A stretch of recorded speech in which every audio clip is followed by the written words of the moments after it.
E se você tem uma Bíblia, eu queria que você abrisse sua Bíblia no livro de 2 Reis, no capítulo... Deixa eu ver aqui. Capítulo 4, do versículo 26. Livro de 2 Reis, capítulo 4, versículo 26. Diz o seguinte: corre ao seu encontro e diz-lhe: vai tudo bem contigo? Vai tudo bem com teu marido? Vai tudo bem com teu menino? Ela respondeu: tudo bem. Foi a resposta dessa mulher. E eu quero, nesta tarde, conversar com você e quero falar sobre generosidade. Vocês sabem que nunca, talvez, a generosidade dos brasileiros precisou tanto se aflorar como está precisando nesses tempos que nós estamos vivendo. E o que eu quero dizer para vocês é que a generosidade é alguma coisa que beneficia não somente a pessoa que você está ajudando, com quem você está sendo generoso ou generosa, mas beneficia acima de tudo você. Porque quando você é generoso, que você se predispõe a ajudar alguém, a fazer alguma coisa por alguém, significa que você simplesmente se adequa a um dos ensinamentos da própria palavra que diz: dai e ser-vos-á dado.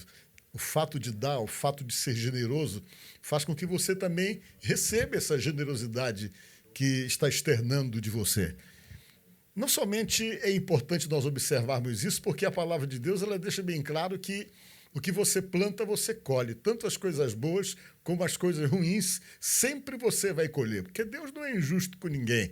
E quando você, de alguma forma, procura exatamente semear ou plantar alguma coisa boa na vida de alguém, isso significa que você também vai receber as coisas boas que você está plantando na vida de uma outra pessoa.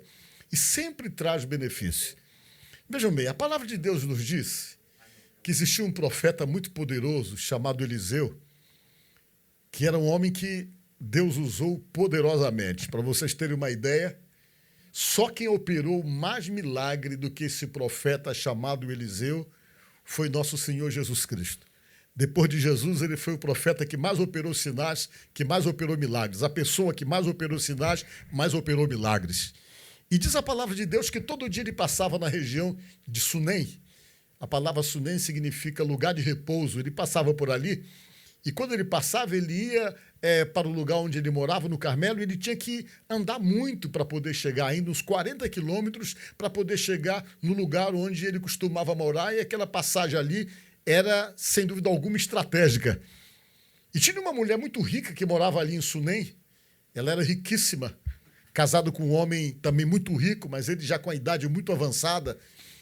Ela via que aquele homem passava e quando ela percebeu que se tratava de um profeta de Deus, de um homem de Deus, diz a palavra de Deus que ela conversou com o marido dela, com o esposo dela, para ver se ele concordava em ajudar aquele homem, que ela sabia que tinha ainda uma caminhada muito longa quando passava por ali, e ela então se predispôs a ajudar aquele homem, dando para ele alimento, dando para ele comida. Sempre ele passava com outro rapaz, que era o ajudante de profeta, que acompanhava os profetas, e quando ele passou por ali, depois de entrar em acordo com o seu marido, ela simplesmente, sabe o que fez? Passou a dar comida para aquele homem, para aquele profeta. E diz a palavra de Deus que ela percebeu que aquilo ali ainda não estava bom, com certeza isso passou pelo seu coração, o seu sentimento de generosidade era muito maior, ela era uma mulher que tinha esse prazer de poder ajudar, e ela achou que aquilo não era suficiente, ela perguntou para o esposo dela se ele concordava em fazer na sua própria casa um quarto, né? Um cômodo, colocar uma cama para que quando aquele homem passasse por ali, o que acontecesse é que ele não somente parasse para comer, mas que tivesse um lugar para descansar em sua própria casa. O marido concordou, ela construiu um cômodo e depois que ela construiu aquele cômodo, ela colocou uma mesa, colocou uma cama, uma cadeira, enfim, ela organizou tudo. Ela queria simplesmente ter aquela atitude de bondade e ela queria oferecer essa sua generosidade com excelência. O que ela fez? Ela preparou a cama, preparou uma mesa que sabia que ele precisava sentar para estudar alguma coisa, preparou uma cadeira e colocou lá no quarto. E um dia, quando ele passava, ela perguntou para ele se ele não gostaria de descansar um pouquinho lá na casa dela. Ele aceitou. Aceitou, e todas as vezes que ele passava por ali, ele sabia que tinha um lugar que ele poderia descansar para no dia seguinte pegar a grande jornada, a grande caminhada que ele tinha para fazer. E ele foi, parou na casa dela e estava lá um quarto para ele e para o ajudante dele. E ele olhou, ficou tão sensibilizado com a generosidade dela, com a bondade dela, que ele falou com o seu ajudante de profeta, Geazi, e disse: vai lá e fala com ela, pergunta para ela se ela quer que eu faça alguma coisa por ela. Pergunta para ela se ela quer que eu fale sobre ela com alguma autoridade ou com um rei, alguma coisa que ela esteja precisando. E o garoto foi lá e perguntou para ela, que o profeta havia mandado perguntar, se ela não queria alguma ajuda, que ele era um profeta, ele tinha influência, tinha muito relacionamento realmente na alta corte, e de repente ela estava precisando de alguma coisa, tendo alguma necessidade, e ele perguntou para ela se ela não tinha nada, nenhum pedido a fazer, alguma coisa que ele pudesse ser um intermediário para poder ajudar ela ou o marido dela. E ela disse não, que ela não queria nada não. Que ela habitava no meio do seu povo, que ela estava no meio de todo mundo, que ela tinha os seus relacionamentos, foi o que ela falou, mas que ele não se preocupasse com isso, o que prova então que a generosidade dela era alguma coisa do coração, não era algo para poder se beneficiar, não era para tirar vantagem, não era para criar uma situação de benefício pessoal. Ela fazia aquilo ali primeiro porque ela era uma mulher com certeza de Deus e porque ela respeitava muito aquele profeta, aquele homem de Deus que ela reconhecia como um profeta, como homem de Deus, e ela fez aquilo exatamente para ajudá-lo e por saber da situação da caminhada que era muito longa. Aí o garoto chegou e disse: olha, profeta, ela disse que está tudo bem, mas tem uma coisa que eu percebi, falou o garoto, não tem criança nessa casa. Aqui na casa dela não tem criança. O profeta pensou: é verdade, não tem criança aqui. Então vai lá e diz para ela isso. O profeta, homem de Deus, mandou o garoto e dar a palavra profética para ela. Vai lá e diz para ela que dentro de 1 ano ela vai ter uma criança, ela vai ter um filho. Foi lá e quando ela recebeu essa palavra profética, o profeta acertou que tocou exatamente no ponto mais sensível da vida daquela mulher, que era a necessidade de ter um filho. Ela queria muito. A Bíblia diz que o marido dela já era de idade avançada. Talvez esse fosse o problema, ou outro problema, mas o certo, então, é que esse era o sonho dela, era o desejo dela. E quando foi falado a ela essa palavra profética de que ela simplesmente daria à luz a uma criança, ela tomou o maior susto e disse: por favor, não brinque com a tua serva. Senhor, não brinque com a sua serva, não brinque com essa questão, que essa questão para mim é a questão mais sensível, e a coisa que eu mais desejo é ser mãe. E ela ficou totalmente sensibilizada e preocupada diante daquela palavra profética e não deu outro. O profeta falou, Deus confirmou, e com o passar do tempo ela teve uma criança, e aquela criança tornou-se então a alegria daquela casa. A família se completou totalmente, porque faltava uma criança realmente na casa. E com a vinda daquela criança, aquela família ficou totalmente completada e um sonho, um desejo se realizou. E o menino foi crescendo, já estava bem grande. O pai ficou totalmente bobo com aquela criança. Aquela criança se tornou o centro das atenções daquele casal, daquela família. Todos passaram a amar-se excessivamente aquele menino. Era um carinho excessivo. Todo mundo que morava ali, ou seja, os pais, estavam felizes pelo fato de ter uma criança. E o pai, todo empolgado, ele era um agricultor e tinha muitas plantações, e um dia ele pegou o menino e levou com ele lá para os lugares onde ele ficava trabalhando, onde ele cuidava das plantações, e o menino pegou muito sol. E quando voltou, o garoto adoeceu, e essa doença, essa insolação, acabou matando o menino. Quando o menino morreu, aquela mãe, com certeza, como qualquer mãe, deve ter entrado em desespero. Pense na tristeza, mas ela não externou nenhum tipo de revolta, ou de agressividade, ou de questionamento por conta da situação. Ela nem falou para o seu marido. Ela pegou a criança, o menino, e colocou deitado sobre a cama que ela havia mandado fazer onde dormia o profeta. Pegou uma jumenta, se arrumou todinha e viajou mais ou menos uns 40 quilômetros para poder se encontrar com o profeta e explicar para ele o que estava acontecendo na casa dela, que a situação havia se complicado porque o presente que ela ganhou de Deus simplesmente havia se acabado, havia morrido, que era a criança que ela tanto sonhava. E ela viajou e foi lá para onde o profeta morava. E ela vinha longe ainda, sentado na jumenta, quando o profeta Eliseu viu ela de longe chegando. Ele olhou e disse para o seu ajudante: Geazi, vem cá. Vai lá encontrar a sunamita. Lá vem ela, que foi o texto que eu li para vocês. Vai receber ela. Vai conversar com ela. Chega com ela, pergunta se está tudo bem com ela, se está tudo bem com o marido dela, se está tudo bem com o filho dela. E o rapazinho saiu correndo, encontrou com ela no meio da estrada e disse: o profeta mandou perguntar para a senhora se está tudo bem com a senhora. Ela disse: está tudo bem. Se está tudo bem com o seu marido. Ela disse: está tudo bem. Se está tudo bem com o seu filho. E ela disse: está tudo bem. Vocês prestaram atenção? A atitude dessa mulher, que é uma atitude que não é nada comum diante de todos nós, diante das nossas perdas. Geralmente, quando nós enfrentamos perdas, nós entramos em desespero. Geralmente, quando nós enfrentamos perdas, nós questionamos Deus e o mundo para tentar saber por que perdemos, qual a razão que perdemos, e achamos então que tudo fica muito ruim, muito nebuloso, tudo fica muito complicado diante das nossas perdas, principalmente numa perda de filho. O tempo simplesmente fecha para nós, tudo perde o sentido e jamais nós achamos que está tudo bem. Pois bem, aquela mulher havia perdido o filho havia morrido e o profeta mandou perguntar para ela se estava tudo bem e ela simplesmente disse: está tudo bem.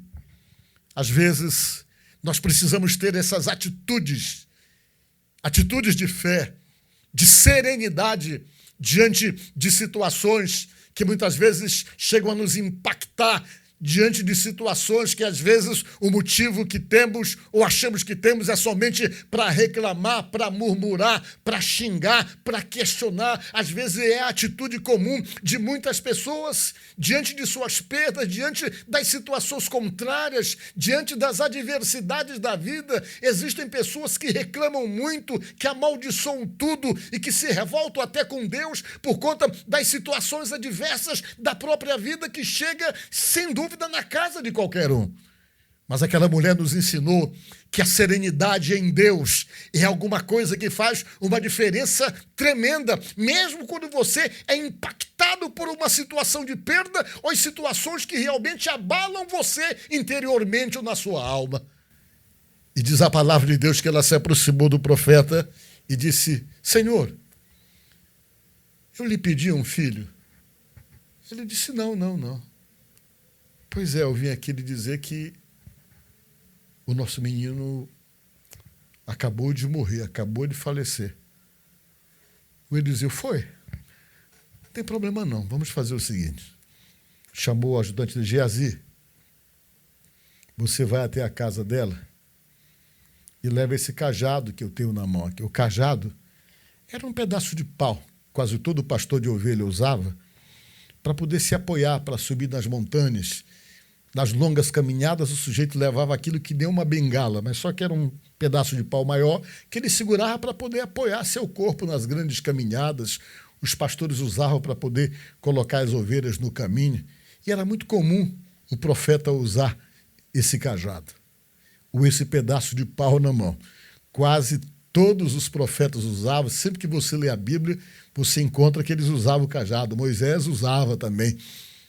E ele disse: você volta lá, com ela, o Geazi, leva esse cajado. Chega lá, você coloca o cajado em cima do menino. E o Geazi foi. Quando chegou lá, ele colocou o cajado em cima do menino, tirou, mediu com o cajado e fez tudo aquilo que o profeta havia mandado e não aconteceu nada. Ele voltou e disse, olha, eu fiz como o senhor falou, coloquei o cajado em cima do menino, mas não aconteceu nada. Talvez o Eliseu fez aquilo para poder desmistificar a ideia que as pessoas tinham na época em toda a Palestina, de que o poder do profeta estava no cajado que ele usava. As pessoas imaginavam que o poder estava no cajado, mas, na verdade, o poder nunca esteve no cajado. O poder sempre esteve no Deus Todo-Poderoso, aquele que tem poder para operar milagres e para fazer uma diferença enorme nas nossas vidas quando Ele quer, quando é a sua vontade, porque até nós temos então que estarmos submetidos a essa vontade soberana que é a vontade do nosso Deus. Às vezes Ele quer fazer, às vezes Ele não quer, porque Ele tem seus motivos para não querer. Às vezes Ele quer curar, às vezes Ele não quer curar também, porque ele acha que é melhor não curar. Às vezes ele quer ressuscitar, mas às vezes ele também não quer ressuscitar. Seja feita a sua vontade, assim na terra como nos céus, porque ele é Deus. Ele é o Deus das nossas vidas. E quando Geazi chegou, o profeta disse, eu vou lá. E o profeta foi. Quando chegou na casa da Sunamita, ela era chamada Sunamita, porque ela morava lá em Sunem. Foi até a casa dela. Quando ele subiu no quarto, o menino estava lá, inerte sobre a cama que ela havia feito para ele, para o profeta. Ele olhou o garoto, orou, colocou seu corpo sobre o corpo do menino, mediu seu corpo, colocou seus olhos nos olhos do menino, a sua boca na boca do menino, e ficou deitado sobre o garoto, e o corpo do garoto foi aquecendo. Foi aquecendo. Ele fez isso, deu uma volta, fez de novo, e quando ele aquece o corpo do garoto, botando a testa na testa do menino, os olhos nos olhos do menino, a boca na boca do menino, o nariz no nariz do menino, que ele ficou sobre o corpo do garoto, que o corpo do menino foi aquecendo, de repente o menino abre os olhos e espirrou 7 vezes. O garoto espirrou 7 vezes. O menino acordou, despertou, e diz a palavra de Deus que ele pegou o garoto e foi lá e disse, está aqui teu filho. O que Deus faz, Deus não faz de maneira errada. O que Ele promete, Ele cumpre. Satanás é que tenta, às vezes, frustrar os nossos projetos e os nossos sonhos. Mas Deus vai lá e simplesmente desfaz a obra do diabo, porque os planos e os projetos de Deus, diz a Bíblia, que não podem ser frustrados, e aquela situação não era uma situação de frustração, mas era uma situação de bênção, de milagre, de poder e para a glória de Deus. É exatamente assim com você. Sempre que qualquer ação maligna tenta frustrar o que Deus tem com você, não se preocupe não, porque os planos de Deus não podem ser frustrados e Ele vem lá e simplesmente reverte a situação. Muda as coisas quando mudou essa situação no momento em que o menino queria frustrar o sonho de uma mãe e o sonho de uma família. Por que eu estou pregando isso para você? Para falar do milagre? Não. Para falar da generosidade dessa mulher. Para dizer para vocês o quanto é bom ser bom, o quanto é legal ter atitudes de bondade. Hoje nós vivemos num mundo tão concorrido, nós vivemos num mundo tão egoísta, que às vezes a gente não para perceber a necessidade, muitas vezes, de quem está em nossa volta. Hoje nós vivemos em um mundo onde as pessoas estão completamente insensíveis com respeito à situação do seu semelhante, com respeito à situação do próximo, que às vezes a gente nem percebe as coisas que estão acontecendo em nossa volta. Há muito tempo atrás aconteceu comigo algo que foi para mim como que um soco no estômago, foi como que uma pancada assim no meio do queixo de direita, que me desarmou totalmente. Eu ia passando em uma rua no dia 24 de dezembro, eu nunca esqueço. E quando eu ia passando nessa rua, exatamente a Avenida dos Franceses, esquina com a Daniel de Latouche, né, já próximo da ponte do Caratatuia, Naquela época não existia ali aquele viaduto elevado Alcione, da Alcione Nazaré. Não havia esse local ali. Era um trânsito difícil, tinha um sinal difícil ali antes de fazer aquele viaduto. E eu parei ali no dia 24 de dezembro, de manhã, e quando eu parei, um garoto pequeno bateu no vidro do carro, eu baixei o vidro, perguntei o que ele queria. Ele disse assim mesmo para mim: o senhor pode me arranjar um dinheiro aí? Porque lá em casa a gente não tem nada que comer. Ele falou assim: nós não temos nada que comer lá em casa. Eu disse: mas eu não dou dinheiro para menino na rua, não. Falei para o menino assim: não, mas a gente está precisando, o senhor pode dar até comida. Eu disse: é mesmo? Aí eu, para testar o garoto, disse: então tá, então entra no carro que eu vou lá na tua casa. Eu falei para o menino assim. Quando eu disse para o garoto: entra no carro que eu vou lá na sua casa, o menino disse: tá.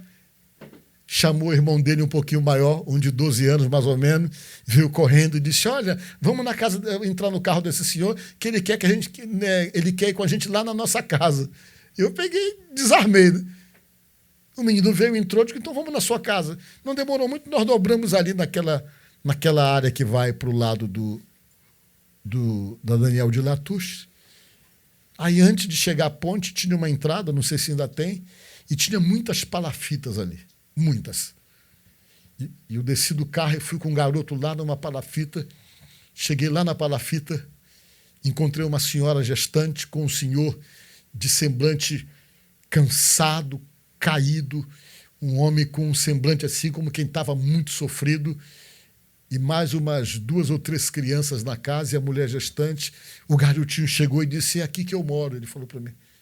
Quando o garoto me mostrou, o pai dele: o que foi que houve? Perguntou para o menino. Não, esse senhor que disse que vinha aqui em casa para poder nos ajudar. Eu conversei com o senhor não trabalha? O senhor trabalhava, ele falou. Eu trabalhava numa fazenda no interior do Pará, disse ele. E um dia a polícia chegou lá e nos tirou de lá porque nós estávamos, segundo a decisão do juiz, que aquele trabalho naquela fazenda era um trabalho escravo. Aí eles nos tiraram de lá, a gente tinha um lugarzinho que a gente morava, as crianças tinham comida todo dia, ele falou assim. E tinha até uma escolinha lá por perto, mas a justiça achou que o trabalho lá era trabalho escravo por uma série de coisas relacionadas com a lei trabalhista e simplesmente chegaram lá e parece que prenderam o dono da fazenda e pegaram um caminhão e nos trouxeram de volta para cá, para a cidade. Quando eu cheguei aqui na cidade, eu não conseguia arranjar emprego. Ele falou para mim: eu estou disposto a fazer qualquer coisa, a campinar a porta de alguém, a fazer qualquer trabalho braçal, eu estou disponível, mas eu não consigo encontrar nada, nenhum trabalho. Consegui esse lugar emprestado aqui para morar, na beira desse mangue, e é aqui que eu estou vivendo. Já há alguns dias eu já pensei, sabe em quê? Em pegar assim, dar veneno para toda a minha família e me matar, porque eu não estou aguentando mais viver o que eu estou vivendo. Hoje é 24 de dezembro e eu estou vivendo essa situação. Aquilo me tocou tanto. E eu fiquei pensando no meu egoísmo. Poxa, eu não estava querendo ajudar, eu achei que o menino estava querendo dinheiro para qualquer outra coisa. Aquilo me tocou tanto que eu fui, fiz umas compras boas mesmo, e levei naquele mesmo dia naquela casa, assim, sentindo aquela sensação de alívio, de descargo de consciência, alguma coisa do gênero, e fiquei lá, voltei lá no domingo, voltei lá no dia 25, conversei com o homem, eu digo: olha, para a semana eu venho aqui trazer outra cesta básica para o senhor. Fiquei muito tocado com aquilo era a véspera de Natal.